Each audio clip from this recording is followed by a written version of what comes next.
أعوذ بالله من الشيطان الرجيم.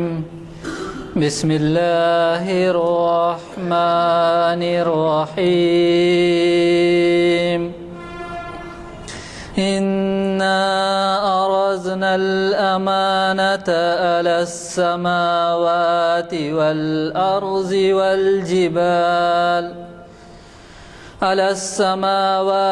والأرض والجبال فأبين أن يحملنها وأشفقن منها وحملها الإنسان إنه كان ظلوما جهولا. ليعذب الله المنافقين والمنافقات والمشركين والمشركات ويتوب الله على المؤمنين والمؤمنات وكان الله غفورا رحيما. صدق الله العظيم. السلام علیکم حضرات، جیسے کہ آپ واقف ہیں، ہمارے بلیٹن نمبر 417 کا یہ آج دوسرا آئٹم ہے جی دوسرا آئٹم ہے ایک مہاجر ایک انصاری. اس عنوان سے آپ کے جانے پہچانے مقرر جناب محمد ضیاء الدین نیّر صاحب ہمیں مخاطب کر رہے ہیں. یہ پروگرام تاریخ اسلام کی 538ویں نشست کے تحت ہو رہا ہے. جامع مسجد عالیہ گن فاؤنڈری کے کانفرنس ہال میں بعد نماز عصر 28 جنوری 2012 مطابق 4 ربیع الاول 1433 ہجری بروز ہفتہ منعقد ہو رہا ہے. خادم محفل غلام یزدانی آپ سے مخاطب ہے. آج کے عنوان کے بارے میں صرف اتنا ہی کہوں گا کہ شاید ہی کوئی ہو جو مہاجر اور انصار کے بارے میں کچھ نہ کچھ معلومات نہ رکھتا ہوں. اللہ کے فضل سے ہمیشہ سے نہ صرف یہ نام یہ سنتے آئے ہیں بلکہ بعض لوگوں نے اس کو اپنے نام کا جز بھی بنایا ہے. تو ضیاء الدین نیّر صاحب نے ہمیں خود سے یہ عنوان دیا اور ہمیں خوشی اس بات کی ہے کہ وہ، جیسے میں نے پہلے بھی کہا ہے کہ کئی مہینے ہر سال سعودی عرب میں گزارتے ہیں اور وہاں کے حالات سے بھی باخبر رہتے ہیں. تو ان کے دیے ہوئے عنوان سے وہ مخاطب فرمائیں گے. البتہ 2 اور پروگرام کی جانب آپ کے توجہ مبذول کرانا ضروری سمجھوں گا. 30 جنوری کو بروز پیر سرمایہ دارانہ نظام کی ناکامی اور اسلام ایک متبادل، یہ بھی غیر معمولی اہمیت کا حامل عنوان ہے اور اسے بھی آپ کے جانے پہچانے مقرر حافظ محمد ارشاد الدین صاحب شریعت انفارمیشن سروس کی 430ویں نشست کے تحت مخاطب کریں گے. اور پھر ماہر اقبالیات جناب مسترمدہ صاحب ہمیں 4 شنبے کے دن مخاطب کر رہے ہیں جو 1 فروری ہے، اور اسی محفل میں 4 شنبے کے دن بعد نماز عصر ان کا عنوان ہے ارمغان حجاز تجزیاتی مطالعہ، اور یہ محفل اقبال شناسی کی 652ویں نشست ہوگی. میں اب زیادہ مزید وقت لیے ہمارے آج کے مقرر صاحب سے گزارش کروں گا کہ وہ شینشین پر تشریف لائیں اور اپنے دیے ہوئے عنوان سے مخاطب فرمائیں. علی النبی یا ایہا الذین آمنوا صلوا علیہ وسلموا تسلیما. اللہم صلی علی محمد کما صلیت علی ابراہیم وعلی آل ابراہیم. نعت مقبول سرور کونین صلی اللہ علیہ وسلم کسے تابع نظر جو دیکھتا جلوے محمد کے صلی اللہ علیہ وسلم، کسے تابع نظر جو دیکھتا جلوے محمد کے، بنام مہر و ماں نظروں پہ ہیں پردے محمد کے، بنام مہر و ماں نظروں پہ ہیں پردے محمد کے، عبودیت میں یہ قوسین کے نقشے محمد کے، عبودیت میں یہ قوسین کے نقشے محمد کے، قدم ہیں عرش پر اور فرش پر سجدے محمد کے، قدم ہیں عرش پر اور فرش پر سجدے محمد کے، نگاہ عام نے تو صرف صبح و شام سمجھا ہے، نگاہ عام نے تو صرف صبح و شام سمجھا ہے، نظر والوں نے اس میں زلف و رخ دیکھے محمد کے، نظر والوں نے اس میں زلف و رخ دیکھے محمد کے، نہ پوچھو ان کا پیرو قرب کی کس راہ تک پہنچا، نہ پوچھو ان کا پیرو قرب کی کس راہ تک پہنچا، یہ دیکھو کفش پا آخر کہاں پہنچے محمد کے، یہ دیکھو کفش پا آخر کہاں پہنچے محمد کے، ستارے آسماں سے ٹوٹنے کا ہے یہی باعث، ستارے آسماں سے ٹوٹنے کا ہے یہی باعث، اترتے ہیں فلک سے رات بھر صدقے محمد کے، نہ جانے کب سے تھی اس کو تمنا ان کے قدموں کی، نہ جانے کب سے تھی اس کو تمنا ان کے قدموں کی، ملے آنکھوں سے اپنی عرش نے تلوے محمد کے، ملے آنکھوں سے اپنی عرش نے تلوے محمد کے، قیامت کے اٹھانے کا یہی مقصد سمجھ آیا، قیامت کے اٹھانے کا یہی مقصد سمجھ آیا، نہاں ہیں جتنے پہلو سب عیاں ہوں گے محمد کے، شفاعت مغفرت رحمت کرم اور ساغر کوثر، شفاعت مغفرت رحمت کرم اور ساغر کوثر، ملیں گے حشر میں امت کو یہ تحفے محمد کے، سرے ہاشم کو جب دیکھا ملک نے پائے اقدس پر، سرے ہاشم کو جب دیکھا ملک نے پائے اقدس پر، کہا کب ہوش میں رہتے ہیں دیوانے محمد کے صلی اللہ علیہ وسلم۔ بسم اللہ الرحمن الرحیم، نحمدہ ونصلی علی رسولہ الکریم، اما بعد، قال اللہ تعالی فی القرآن المجید والفرقان الحمید، محمد رسول اللہ والذین معہ اشداء علی الکفار رحماء بینہم، صدق اللہ العظیم وصدق رسولہ النبی الکریم، ونحن علی ذلک من الشاہدین والشاکرین والحمد للہ رب العالمین۔ محترم جناب غلام یزدانی صاحب، سینئر ایڈوکیٹ جناب منیر احمد صاحب، جناب معین الدین حسینی صاحب، بزرگوں اور دوستوں، آج کی ہماری گفتگو کا عنوان تاریخ اسلام میں ایک مہاجر ایک انصاری کے بارے میں ہے۔ جیسا ابتدا میں ابھی محترم غلام یزدانی صاحب نے کہا کہ یہ ایسی اصطلاحات ہیں کہ جس سے مسلمان کا ماحقہ واقف ہیں، لیکن تفصیل سے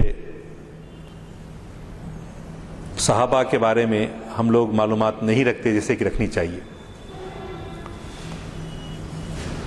حضور اکرم صلی اللہ علیہ وسلم کی ولادت کا یہ مہینہ ہے،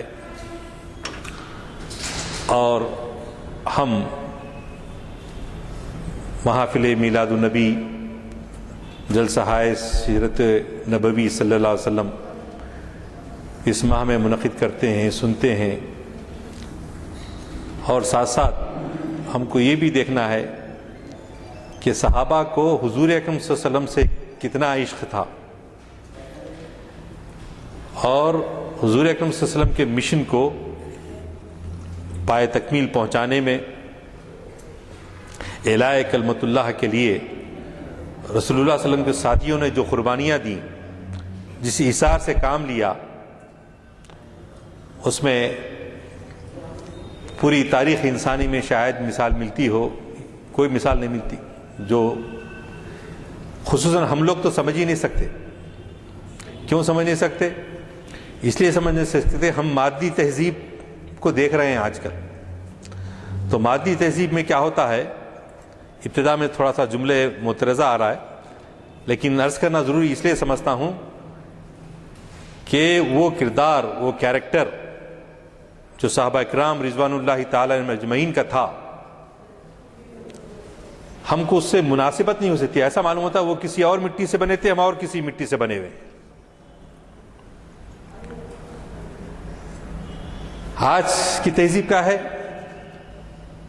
تہذیب ہے لذتیت اور افادیت،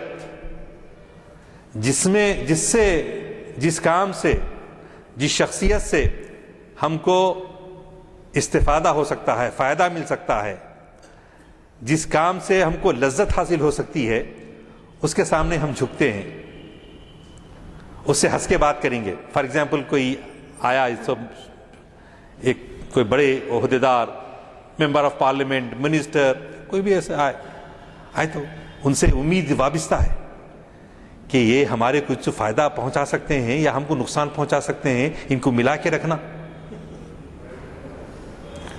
اور یا لذت جہاں مل سکتی ہے ایسے کاموں میں ہم جو ہے اپنے ضمیر کو، اپنے آپ کو جو ہے بیچ دیتے ہیں۔ لیکن اسلامی تہذیب سے بڑھ کر انسانی تہذیب کوئی مثال پیش نہیں کر سکتی۔ کیوں؟ انسانی تہذیب، اسلامی تہذیب میں کیا چیز ہے؟ اسلامی تہذیب میں اخلاق کا معیار ایثار ہے، ایثار اور قربانی۔ اس لطیف فرق کو سمجھیے گا۔ جب تک ایثار، ہم لینے کے خواہش مند نہیں ہیں، دینے کے خواہش مند، یہ ہماری تہذیب ہم کو یہ سکھاتی ہے۔ بے نیاز رہتے ہیں، اس میں شرک خفی بھی ہے، نفع و نقصان کا پہنچانے والا صرف اللہ کی ذات ہے، اور ہم بندوں سے، ہمارے جیسے بندوں سے ہم توقعات وابستہ رکھتے ہیں۔ میں نے کئی لوگوں کو دیکھا ہے، منسٹر صاحب جا رہے ہیں، ان کا جو ہے بریف کیس اپنے ہاتھ سے لے کے آگے علامہ الحفیظ۔ تو عزیزان گرامی، ایسی شخصیات ہیں رضوان اللہ تعالی علیہ مجمعین جن کے بارے میں قرآن پاک کی میں نے سورہ فتح کی آیت کا ایک ٹکڑا آپ کے سامنے پڑھ کے سنایا کہ محمد صلی اللہ علیہ وسلم اللہ کے رسول ہیں، اور آپ کے صحابہ والذین معہ اشداء علی الکفار رحماء بینہم، کافروں پر سخت ہیں۔ سخت ہیں سے مراد کیا؟ جا کے ریپیٹ کرتے فوری؟ نہیں، ایسا نہیں، بلکہ یعنی ان کے ساتھ ہمدردی ہے، ان کے سامنے ہم چاہتے ہیں کہ وہ بھی دوزخ کی آگ میں نہ جلیں، ہم ان کو اسلام کی دولت سے ان کو روشناس کرانا ہماری ذمہ داری ہے۔ سختی سے مراد یہ ہے کہ سمجھوتے نہیں کر لیتے ان کے ساتھ۔ اب یہ معنی بھی غلط سمجھیں، لکم دینکم ولی دین بولے تو معنی بھی سمجھ کے الگ بیٹھے، اس کی وجہ سے جو ہے کچھ کر رہے نہیں، ہم لوگ تبلیغ کا کام ہی نہیں کر رہے۔ حالانکہ ہم میں سے ہر ایک کی ذمہ داری ہے، صرف علماء کی ذمہ داری نہیں ہے، ہم میں سے ہر ایک کی ذمہ داری ہے۔ ربیع الاول کا مہینہ بار بار آ کر آپ کو یاد دلا رہا ہے آپ کی ذمہ داری کہ تم اللہ کے رسول ہو۔ تمہاری ذمہ داری صرف کلمہ طیبہ پڑھ لینے، کلمہ شہادت پڑھ لینے سے ختم نہیں ہوتی، بلکہ پیام رسالت مآب صلی اللہ علیہ وسلم کو دوسروں تک پہنچانا۔ آج کسی غیر قوم میں کیوں نہ ہوتا ہو، کسی غیر قوم کے اندر بھی اگر کوئی لڑکی خودکشی کر رہی ہے یا کوئی ناجائز بچہ پیدا ہوا ہے تو کہیں لا کے مندر کے سیڑھیوں پہ چھوڑ کر بھاگ رہی ہو، یا کوئی آدمی اپنی انسان جیسی بیٹی کو زندہ درگور کر رہا ہو، خدا کی قسم رسول اللہ صلی اللہ علیہ وسلم سے بڑھ کر کسی آنکھ میں آنسو اور نہ آتے یہ واقعہ سن کر۔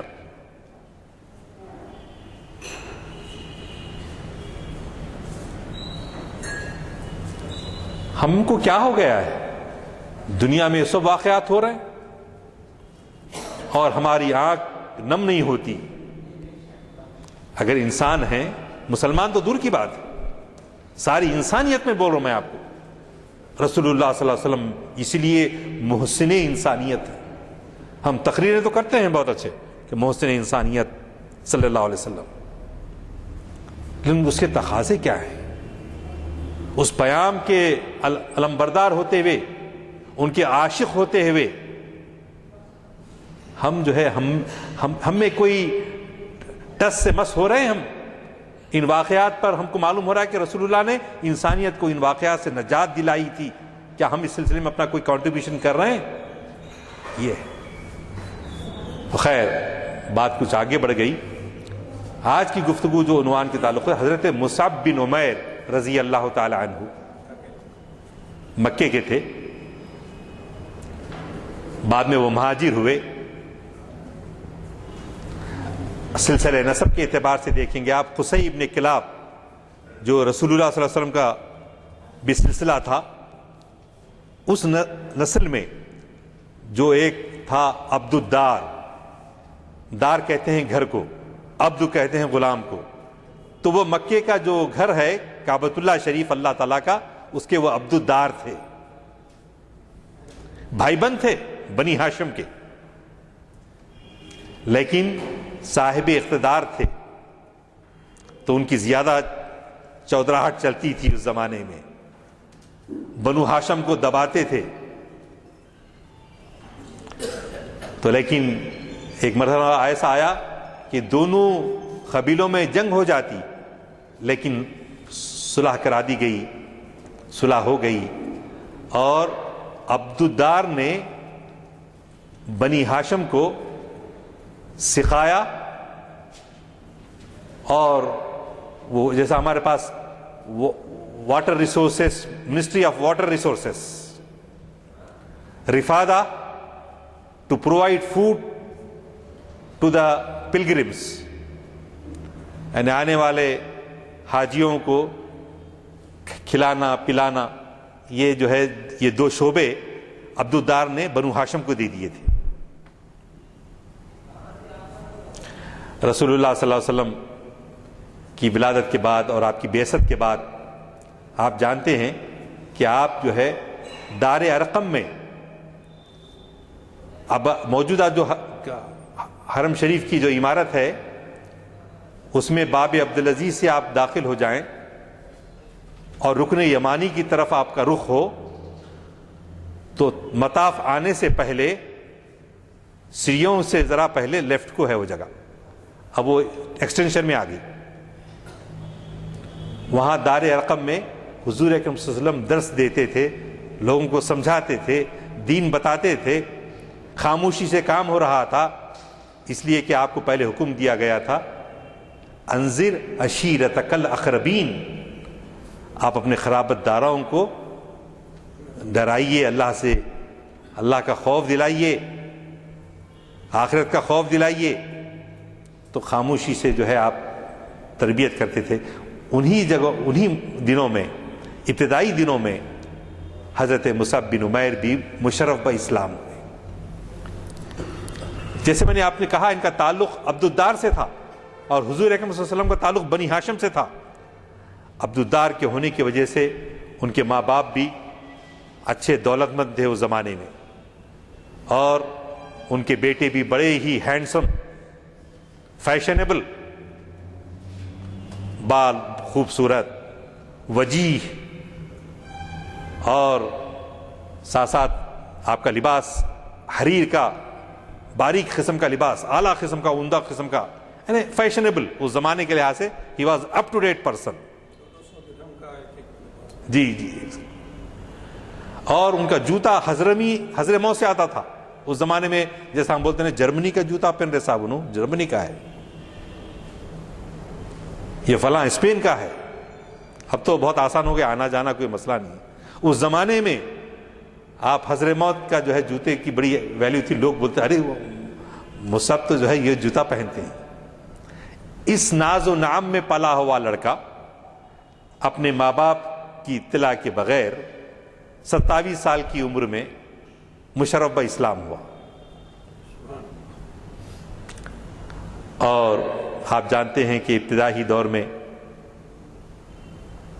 قریش کے لوگ، بنو ہاشم کے لوگ، ابو جہل، ابو لہب اور عتبہ، عتیبہ، سبھی لوگ جو ہے مسلمانوں پر جو ظلم کرتے تھے اور بڑے خطرناک ظلم کرتے تھے. تو 5 نبوی میں، نبوت کے 5 سال کے بعد رسول کریم صلی اللہ علیہ وسلم نے اپنے قریبی صحابہ سے کہا کہ بہتر یہ ہے کہ تم مکہ چھوڑ کر حبشہ چلے جاؤ. حبشہ میں جو مسیحی بادشاہ ہے وہ رحم دل، ہمدرد انسان واقع ہوا ہے. تو چنانچہ پہلے 11 مرد، 4 عورتیں، 15 لوگ حضرت عثمان غنی رضی اللہ تعالیٰ عنہ اور بی بی رقیہ بنت رسول اللہ رضی اللہ تعالیٰ عنہا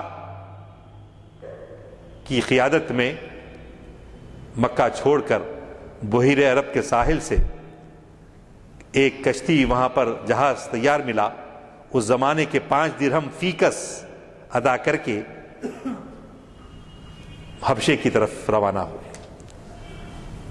اس قافلے میں حضرت عبد الرحمن ابن عوف رضی اللہ تعالیٰ عنہ بھی تھے، اور اس میں مصعب بن عمیر رضی اللہ تعالیٰ عنہ بھی تھے. پھر رفتہ رفتہ لوگ، ایک ہی مرتبہ سب نہیں گئے، تھوڑے تھوڑے ایسا جاتے رہے. ایک وقت ایسا آیا کہ 83 صحابہ حبشہ میں جمع ہو گئے، اور وہاں کا بادشاہ جو ہے بہت ہی اچھا ان لوگوں کے ساتھ سلوک کرتا تھا. اس کے بعد 83 لوگ جب جمع ہو گئے تو مکے والوں کو، قریشیوں کو، دشمنان اسلام کو ہوا کہ یہ تو مزے میں جا کے رہ رہے ہیں وہاں حبشہ کے اندر، ان کو وہاں سے نکالنا، تنگ کرنا. تو چنانچہ آپ نے، ان لوگوں نے سفارت بھجوائی. سفارت میں عبداللہ ابن ربیعہ اور عمرو بن عاص، یہ 2 حضرات تحفے، گفٹس، یہ وہ لے کے حبشہ پہنچے. جا کے یہ پادری، رہبان، احبار و رہبان جو ہوتے تھے ان کو ملایا، ان کو ہدیے دیے، تحائف دیے، اور بولے کہ کسی طرح بادشاہ کے دربار میں ہم کو پہنچا دو. بادشاہ کے دربار میں پہنچے، پہنچ کے شکایت کی کہ آپ کے پاس آگے جو لوگ مقیم ہو رہے ہیں، پناہ گزین ہیں، یہ ہمارے قبضے سے نکل کر آ گئے ہیں. آپ یہ لوگوں نے اپنے آبا و اجداد کے دین کو چھوڑ کر ایک نیا دین ایجاد کیا ہے. تو نجاشی نے ان لوگوں کو جمع کیا. تو یہ تمام جو صحابہ کرام رضوان اللہ اجمعین تھے، انہوں نے حضرت جعفر ابن طیار ابن ابی طالب رضی اللہ تعالیٰ عنہ کو اپنا قائد، اپنا نمائندہ منتخب کیا. اور آپ نے جب وہاں دربار میں حاضر ہوئے تو نجاشی نے پوچھا کیا یہ تم پر الزام جو لگایا گیا ہے کہ تم نے اپنا آبا و اجداد کے دین کو فراموش کر دیے ہو اور مورتی پوجا کو چھوڑتے ہو، اور مورتی پوجا کے ساتھ ساتھ عیسائیت بھی تم نے قبول نہیں کی ہے، تو لہذا آپ لوگ ان لوگوں کو جو ہے جواب دیں.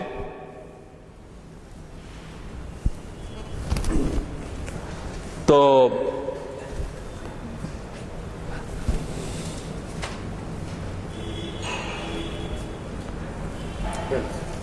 نجاشی کے دربار میں جب یہ پوچھا بادشاہ نے کہ کس طرح سے آپ لوگ اپنے دین کو چھوڑ دیے، بت پرستی آپ نے ترک کر دی، پوجا چھوڑ دی، اور عیسائیت کو بھی اختیار نہیں کیا، کیا دین ہے؟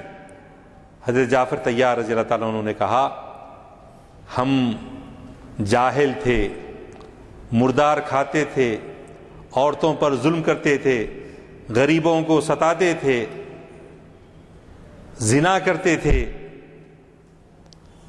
تو پڑوسیوں کو ستاتے تھے، بھائی بھائی پر ظلم کرتا تھا، طاقتور کمزور کو دباتا تھا۔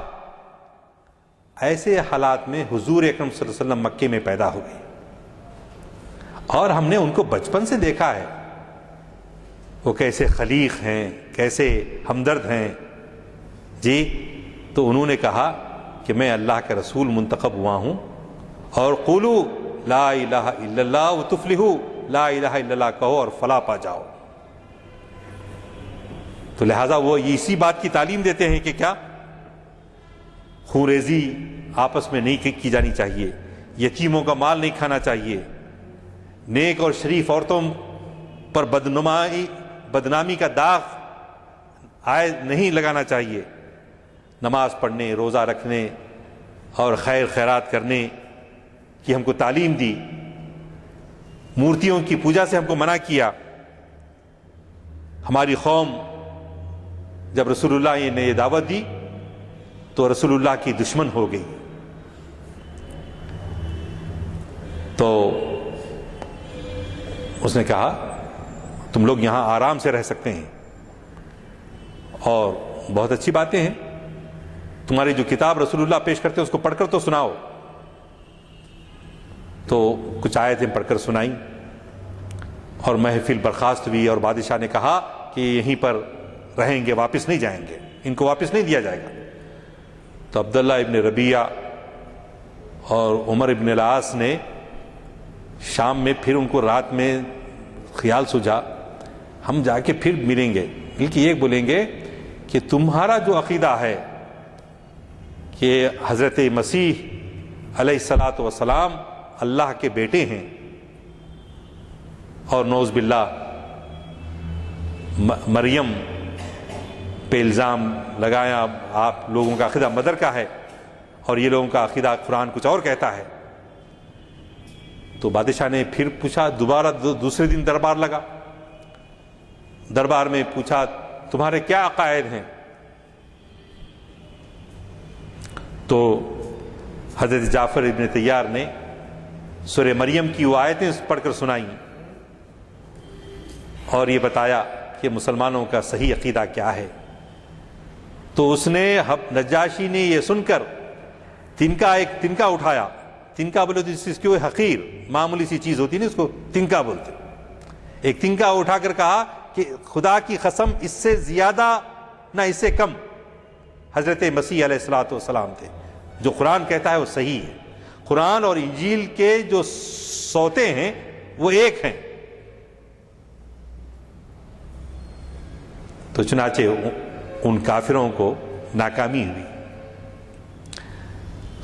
ایسی دن اچھے گزر رہے تھے، کچھ دنوں کے بعد حبشہ میں یہ اطلاع آئی کہ مسلمان سارے کے سارے جو ہے کافر جو مکے میں رہتے ہیں مشرف با اسلام ہو گئے۔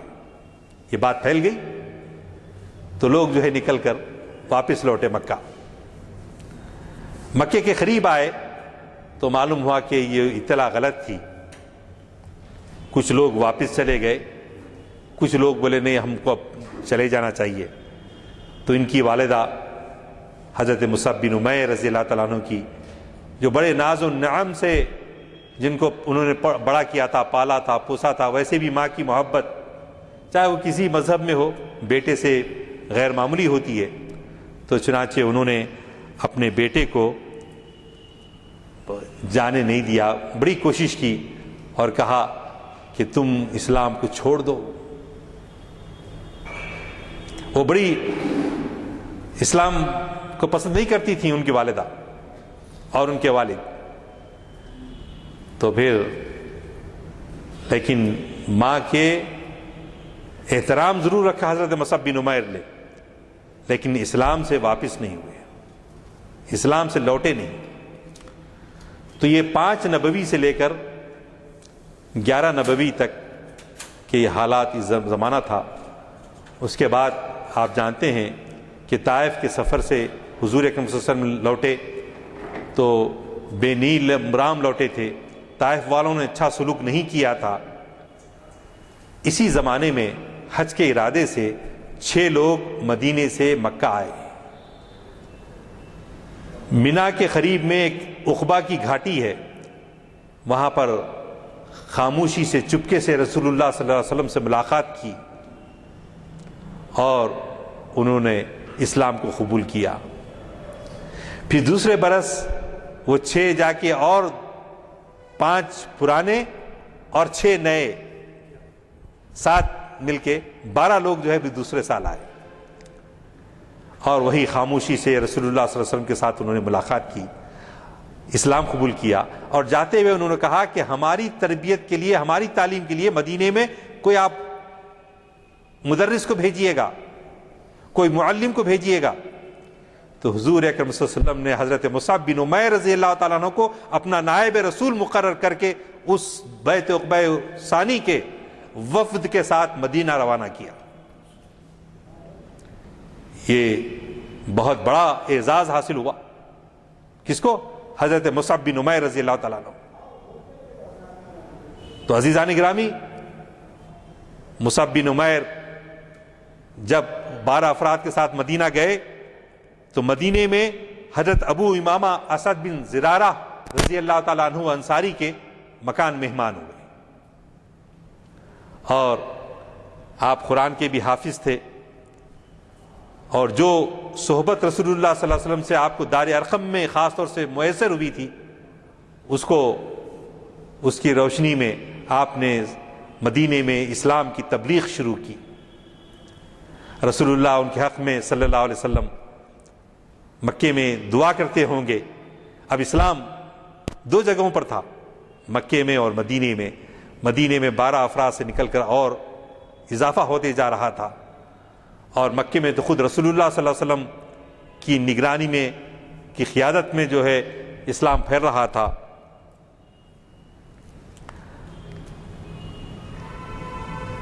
ایسے ایسے واقعات ہیں کہ حضرت مصعب بن عمیر رضی اللہ تعالیٰ عنہ نے ایک خاتون کو، بنو نجار، مدینے میں جو قبیلے رہتے تھے اس میں ایک بنو نجار تھا۔ بنو نجار قبیلہ وہی تھا جہاں حضرت عبد المطلب کی والدہ جہاں سے تھی، حضور کے دادا، اور بنو نجار وہی جگہ ہے قبیلے کی جہاں پر اب گنبد خضرا صلی اللہ علیہ وسلم موجود ہے، وہ بنو نجار کا علاقہ ہے۔ اس قبیلے میں جو وہاں رہتے تھے اس زمانے میں بنو نجار، اس کے بعد بنی عبد الاشمل، بنی عبد الاشحل، بنو حارث بن خزرج، بنو سعیدہ، اور تمام انصاروں کے محلے وہاں پر اور دیگر انصار کے تھے۔ تو وہاں پر حضرت مصعب بن عمیر رضی اللہ تعالیٰ عنہ ایک کے بعد دیگرے جاتے۔ بنو نجار کی ایک واقعے سے سمجھنے کے لیے آپ کو پتہ چلے گا کہ خواتین کی بھی کیسی قربانیاں تھیں، نہ صرف صحابہ مرد اصحاب کی تھی بلکہ خواتین کی بھی تھی۔ خواتین کی اسلام کی تائید کے لیے بھی تھی اور ساتھ ساتھ اسلام کی دشمنی میں بھی ان کا بڑا رول رہا ہے۔ ایسی خواتین کا بھی ذکر آئے گا آپ کے سامنے۔ تو ایک خاتون تھیں جن کا نام تھا ام سلیم غمیسہ رضی اللہ تعالی عنہا، بنو نجار کی تھی، مسلمان ہو گئے وہ مصعب بن عمیر رضی اللہ تعالیٰ عنہ کی تبلیغ سے۔ شوہر مسلمان نہیں ہوئے اور ناراض ہو کے مدینہ چھوڑ کے چلے گئے، پتہ ہی نہیں چلا پھر کہاں گئے۔ اور جن کے بیٹے کون تھے معلوم ہے؟ 2 بیٹے تھے۔ ایک کا نام تو آپ بہت سنتے رہتے ہیں روایتوں میں، حضرت انس بن مالک رضی اللہ تعالیٰ عنہ۔ یہی ام سلیم رضی اللہ تعالیٰ عنہ کے بیٹے انس بن مالک اور ابو عمیر ابن مالک، یہ 2 بیٹے تھے۔ باپ چھوڑ کے چلے گئے، ماں ان 2 بچوں کی پرورش کا مسئلہ ہے، لیکن اسلام کو انہوں نے ترک نہیں کیا۔ اور یہ عظیمت تھی ہوں گی تو انس بن مالک جیسے کردار کے لوگ پیدا ہوئے۔ پھر اس کے بعد حضرت ابو طلحہ زید رضی اللہ تعالیٰ عنہ اس خاتون ام سلیم رضی اللہ تعالیٰ عنہ کے خلیرے بھائی ہوتے تھے. تو انہوں نے کہا رحم آ کے تم اکیلی ہو گئے, تمہارے میاں تم کو چھوڑ کے چلے گئے, لہذا تم میرے سے شادی کر لو. تو اس وقت تک یہ حکم نازل نہیں ہوا تھا. کیا میاں مسلمان ہے تو بیوی بھی مسلمان ہی رہنا, ایسا نہیں آیا تھا حکم. لیکن ام سلیم رضی اللہ تعالیٰ عنہ کے کردار کو دیکھیے کہ انہوں نے جب شادی کا پیام بھیجا اور نکاح کرنا چاہا ان کے خلیرے بھائی نے, تو انہوں نے کہا تم ابھی تک مشرک ہو, غیر مسلم ہو, تم سے شادی کرنے کے لیے تمہارا مسلمان ہونا ضروری ہے. تو انہوں نے اسلام قبول کر لیا. اسلام قبول کرنے کے بعد انہوں نے کچھ مہر دینا چاہا تو کہا تم اسلام قبول کر لیا, تمہارا مہر معاف کر دیتی ہوں.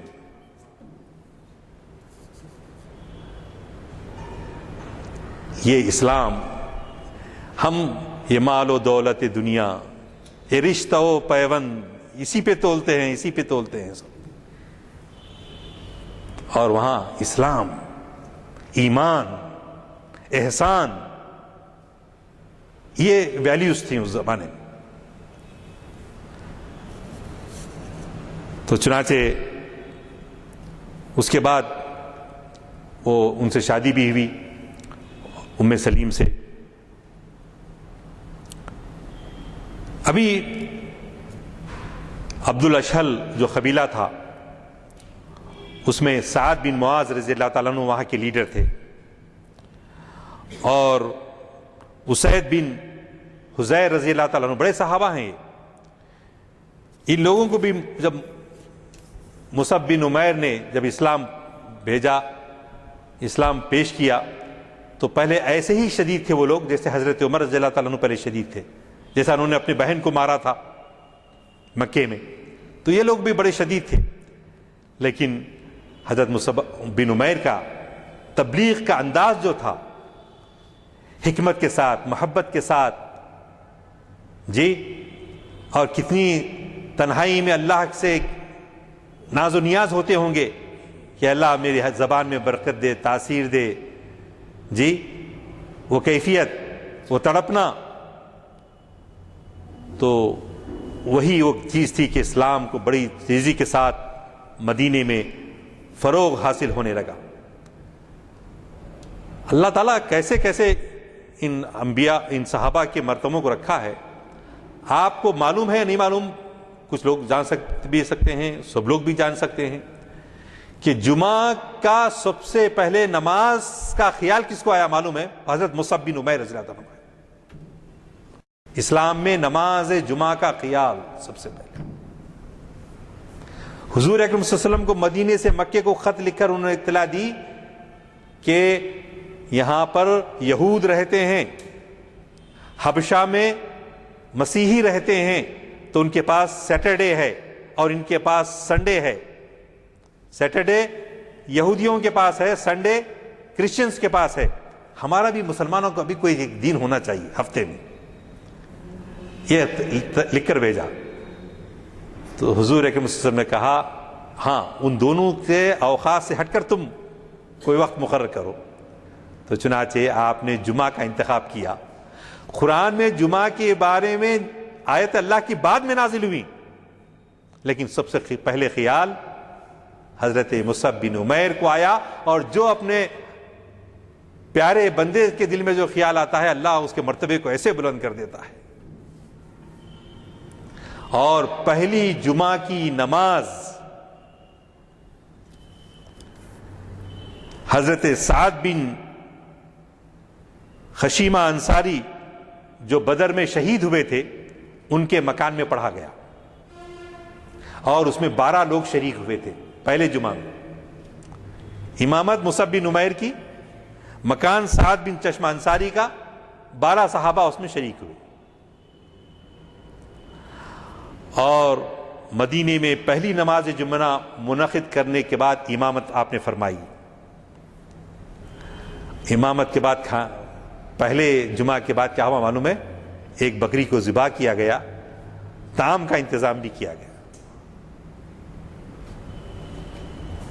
مصلی جو بھی 12 حضرات تھے انہوں نے بیٹھ کر بریانی کھائی ہوگی یا کبسا کھایا ہوگا.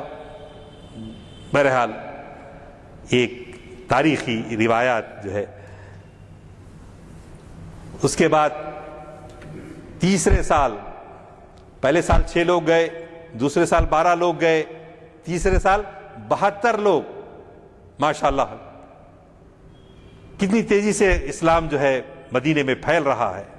حضرت مصعب بن عمیر تبلیغ کر رہے ہیں اور 72 لوگ، حضرت مصعب بن عمیر بھی ان کے ساتھ مدینہ حج کے موقع پر آئے. آ کے کیا کیا معلوم ہے؟ اتنا راز، اتنی ڈپلومیسی تھی کہ بہت ہی سیکریٹلی وہ لوگ آئے اور عام حاجیوں میں مل گئے کہ لوگوں کو یہ نہیں معلوم ہونا کہ مسلمان ہو کر آ رہے ہیں، مکے والے چھوڑیں گے نہیں. حضرت مصعب بن عمیر اپنے ساتھیوں کو چھوڑ دے کے سیدھا کس کے گھر کو گئے؟ اماں سے نہیں ملے بہت دنوں، بلکہ اماں سے ملنے نہیں گئے، بھائی سے ملنے نہیں گئے، سیدھا رسول اللہ صلی اللہ علیہ وسلم کے پاس گئے اور جا کے وہاں جو کام ہو رہا تھا اس کی رپورٹ پیش فرمائی. آپ نے کہاں؟ مدینے میں جو کام ہو رہا ہے وہ رپورٹ کر کے سب باتیں بتائیں. اور اس کے بعد ماں کو معلوم ہوا کہ انہوں وہاں پر ہیں تو بلا بھیجا. تو پھر بعد میں رپورٹ دینے کے بعد، رسول اللہ صلی اللہ علیہ وسلم کو رپورٹ دینے کے بعد آپ پھر ماں سے ملنے کے لیے گئے. پھر وہ جو 72 لوگ آئے تھے وہ لوگ بہت ہی رازداری اور احتیاط کے ساتھ ایام تشریق جو ہوتے ہیں، ایام تشریق کون سے ہوتے ہیں؟ حج کرنے کے بعد اب ہمارے زمانے میں 11 12 13 زیادہ رہے تو ایام تشریق کے درمیان کی رات میں ملنے کا طے پایا تاکہ لوگوں کو معلوم نہ ہو. اور ذی الحجہ، محرم اور سفر 3 مہینے رہنے کے بعد حضرت مصعب بن عمیر رضی اللہ تعالیٰ عنہ دوبارہ پہلی ربیع الاول کو پہنچ گئے کہاں؟ مدینہ منورہ. اور 10 دن کے بعد رسول اللہ صلی اللہ علیہ وسلم جو ہے ہجرت فرما کے جو ہے مدینہ پہنچے. یعنی کیا پلاننگ آپ اندازہ لگائیے.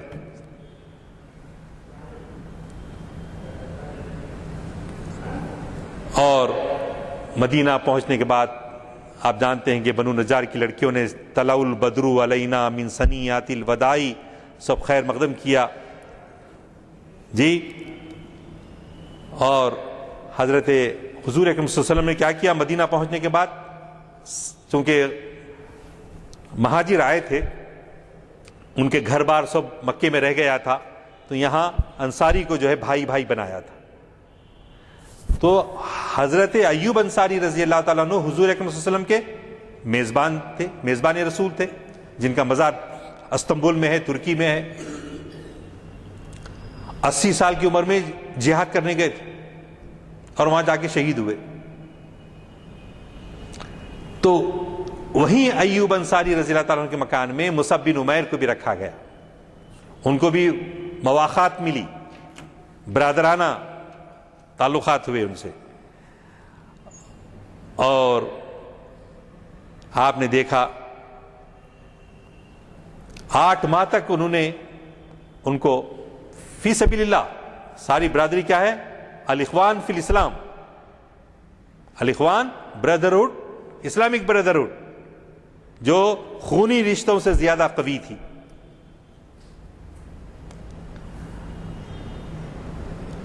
اور حضرت عامر بن ربیعہ رضی اللہ تعالیٰ عنہ سے روایت ہے. پھر حضرت عمر بن حسین سے ہے کہ حضرت مصعب بن عمیر بہت نہایت ہی خوش اخلاق تھے.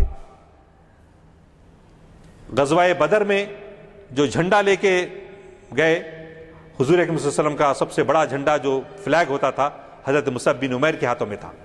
اسی طرح غزوہ احد میں بھی جھنڈا جو تھا حضور اکرم صلی اللہ علیہ وسلم کا سب سے بڑا حضرت مصعب بن عمیر کے ہاتھوں میں تھا. لیکن آپ جانتے ہیں کہ 50 لوگوں کو حضور اکرم صلی اللہ علیہ وسلم نے پہاڑی کے پیچھے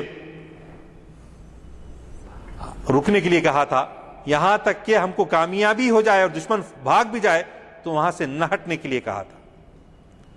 لیکن مال غنیمت کی محبت میں 50 میں سے 40 لوگ وہاں سے ہٹ گئے اور مال لوٹنے کی طرف آئے. اس کی وجہ سے دشمن، جو ابھی خالد بن ولید ابھی دشمن کے ساتھ تھے، پلٹ کر حملہ کیا. مسلمانوں کے لیے ایک دم پیچھے سے حملہ ہونے کی وجہ سے اس کو سنبھال نہیں سکے. غزوہ بدر میں 14 لوگ شہید ہوئے تھے، 8 انصار 6 مہاجر، جبکہ بدر میں 72 مسلمان شہید ہوئے، جس میں حضور اکرم صلی اللہ علیہ وسلم کے چچا حضرت حمزہ رضی اللہ تعالیٰ عنہ اور حضرت مصعب بن عمیر رضی اللہ تعالیٰ عنہ جن میں شامل ہیں. آپ کے ہاتھ میں سیدھے ہاتھ میں جھنڈا تھا، دشمن نے ایک وار کیا، سیدھا ہاتھ کٹ گیا تو بائیں ہاتھ سے اس جھنڈے کو سنبھالا. دشمن نے پھر بائیں ہاتھ پر حملہ کیا تو پھر سینے پہ رکھ کے جو ہے اس کو سنبھالتے ہوئے تیسرا برچھا جب پیٹ میں سے مارا تو آپ جب شہید ہو گئے. جب حضور اکرم صلی اللہ علیہ وسلم قریب آ کر دیکھے تو آپ منہ کے بل سجدے میں گرے ہوئے تھے اور آپ شہید ہو گئے. عمر زیادہ نہیں، اس وقت بمشکل 40 سال 41 سال کے رہے ہوں گے. تو برادران عزیز، چونکہ میرے کو مغرب کے بعد بھی ایک اجتماع میں خطاب کرنے کے لیے جانا ہے اور ویسے وقت بھی ہو رہا ہے، لیکن ابھی اور بھی بہت ساری باتیں تھیں.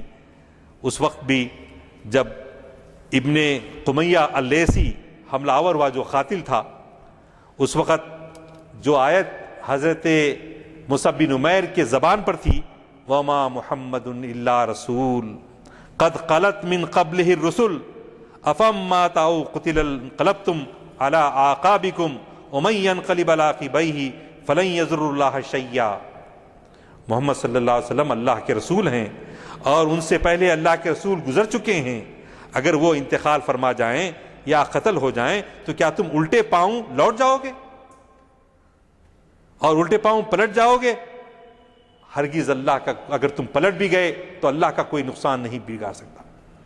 آپ دیکھیے شہید ہو رہے ہیں تو فکر اس بات کی ہے کہ دیکھو اگر اللہ کے رسول بھی شہید ہو جائیں تو تم اپنے دین سے نہیں پلٹنا، اپنے دین سے، اپنے ایمان سے نہیں پلٹنا، کیونکہ اللہ تو زندہ ہے اور وہ ہمیشہ زندہ رہنے والا ہے. اس میں بڑا میسیج ہے ہمارے لیے کہ اللہ حی قیوم ہے، تو خدائے زندہ زندوں کا خدا ہے، اور اس کا حکم حضرت مصعب بن عمیر رضی اللہ تعالیٰ عنہ اور دیگر صحابہ کے تذکروں سے ہم کو ایک روشنی ملتی ہے کہ کس طرح اللہ کے رسول کے صحابہ دین اسلام کو پھیلانے کے لیے انہوں نے جو ایثار و قربانی دی ہے وہ ہمارے لیے نمونہ ہے، ہمارے لیے سرمہ حیات ہے، جس کو ہم کو پڑھتے رہنا چاہیے اور ان کی سیرتوں کو اپنے گلے سے لگانا چاہیے. خصوصاً نوجوانوں کو ہمارے صحابہ کی سیرت سے کما کو استفادہ کرنے کی ضرورت ہے. اللہ سے دعا کرتا ہوں کہ اللہ تیرے رسول پاک صلی اللہ علیہ وسلم کے صدقے میں اور حضرت مصعب بن عمیر، حضرت اسد بن زرارہ، حضرت سعد بن معاذ، حضرت اسید بن حضیر اور تمام صحابہ کرام کے صدقے میں اللہ تڑپنے پھڑکنے کی توفیق دے، دل مرتضیٰ سوز صدیق دے، عزائم کو سینوں میں بیدار کر دے، نگاہ مسلمان کو تلوار کر دے. وآخر دعوانا الحمدللہ رب العالمین.